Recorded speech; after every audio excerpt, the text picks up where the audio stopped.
बुर्ज अक़रब Scorpions के लिए देख लिया जाए, नया इस्लामी महीना क्या समारात लेकर है। शवाल आपको मुबारक हो।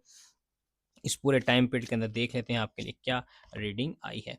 सबसे पहले देख लिया जाए, आपको अपने ऊपर भरोसा करने की ज़रूरत है। आपको लोग जो डरा रहे हैं, लोगों के डर से निकलने की आपको ज़रूरत है। ये बिल्कुल भोंडी बात है कि जी आप हम डर रहे हैं, वो हमारे मामला ठीक नहीं होने दे रहा। ये सब झूठ है, किसी की बातों पे कान धरने की आपको ज़रूरत नहीं है। लोग नहीं तो अगर आप ऐसा करेंगे तो लोग बिच्छू बन के आपको खा जाएँगे।